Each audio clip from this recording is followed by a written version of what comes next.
Hello, ladies and gentlemen. I am Innocent Top Hat, and today I'm going to give you guys a tutorial on how to make a QuickTime event on Scratch. For those of you who do not know what Scratch is, it is a completely free coding site. You just need to make an account and you can start coding. And now, this is where we can get started. So I'm going to start off with making a sprite and just going into the editor. Just kind of design it however you want. I'm just going to make a basic circle with an A in it. Let's do the scratch texture. Oh, not texture. So I kind of want to make two of these, but one of them but they're different. One of them would be A, and one of them would be B, or one of them would be another key. So the script for this is really basic. So we start out with when flag clicked, control, wait 1 second, and then we get a forever block. Then we have another one that says wait 1 second, and we're going to go into our data, and we have a variable, which is QuickTime A. I already made it before I started. And we're going to change QuickTime A by 1. And that's our first script, and we're going to put it up here, and we're going to clean up, save, constantly save on any site in case of a crash, in case of anything. Our next script is one of the most basic scripts. When flag clicked, hide. And now our last script, which is the most complex in this entire project. We're going to get when flag clicked, control, wait 1 second, looks, show, and then another forever block.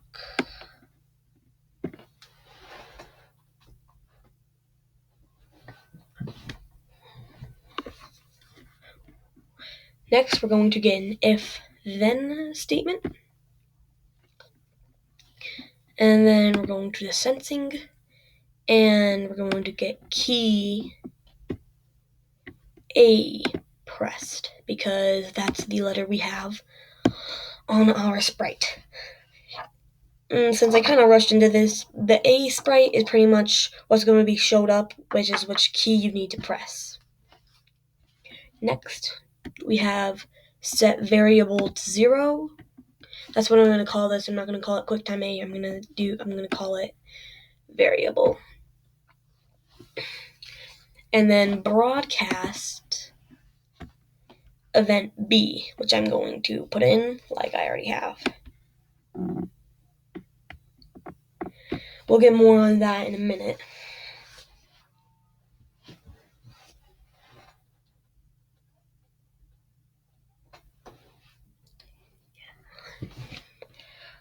Next, we're going to get a hide block.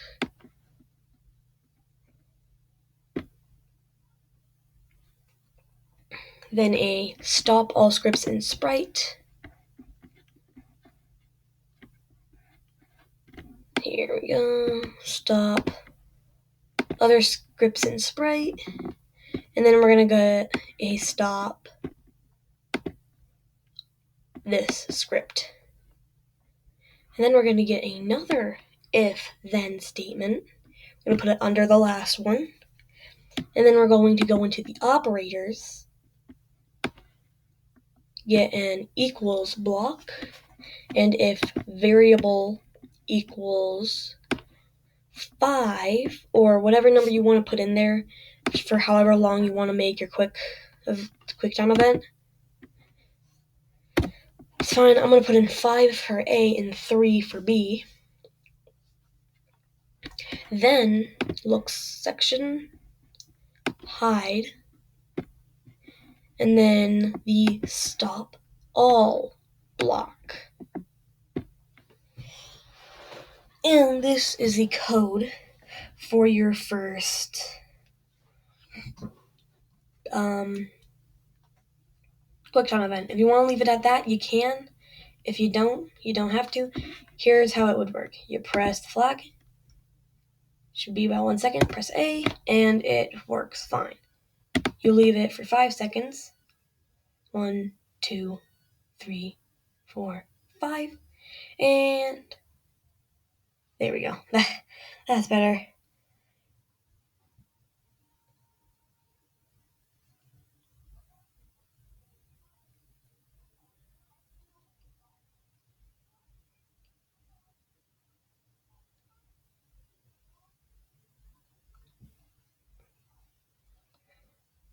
Alright.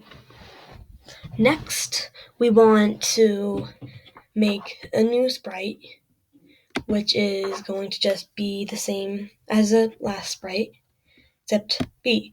Normally, if you want to, you can make a new one, but what I would do is I would duplicate the A,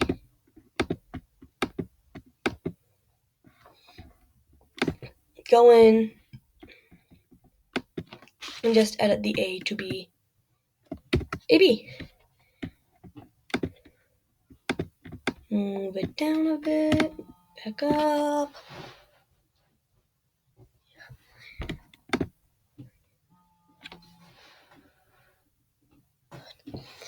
And now we make the same exact scripts in this. Easy peasy. And the only thing we're going to do in this is we're going to make a new variable called Quicktime B. We're not going to have it showing. And then the only thing we really need to edit is the when flagged clicked button.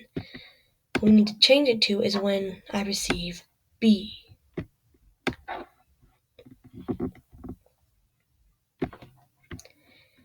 That's really what we need to do with all of them.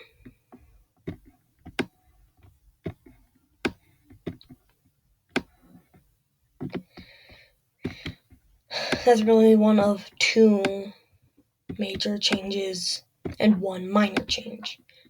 The other major change is changing it not QuickTime A, but QuickTime B. So our variable is no longer QuickTime A, it's QuickTime B.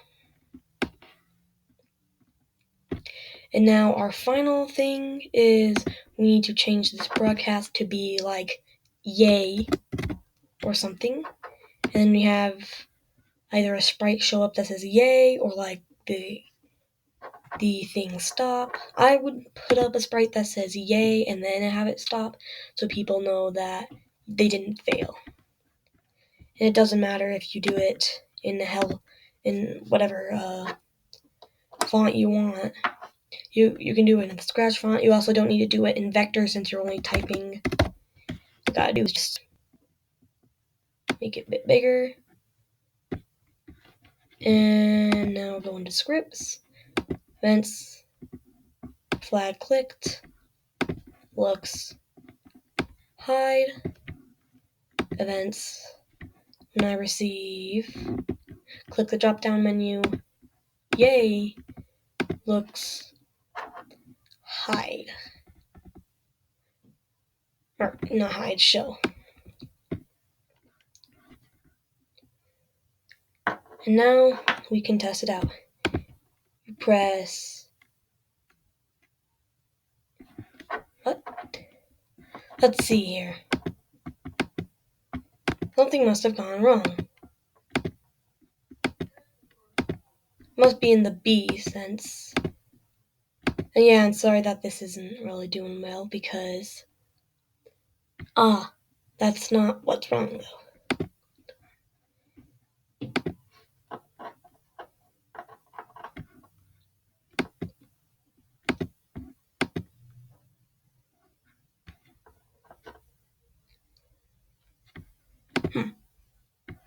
Why isn't it working?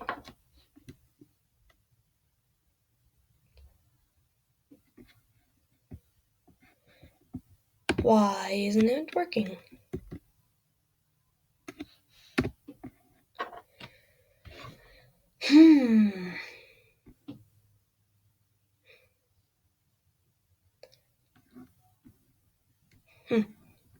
Should we put show in both of these? It's not that. Oh, might have been. There we go. Now we test it multiple times to make sure that it does work, that we're not just having plain luck. There we go. Now you have a working QuickTime event. You can put this in any project. I will also link this project in the description. It won't be this exact project, it'll be my project that I made with the code inside of it. If you enjoyed this tutorial, please make sure you leave a like, you comment, and subscribe. And I will talk to you guys next time. See ya!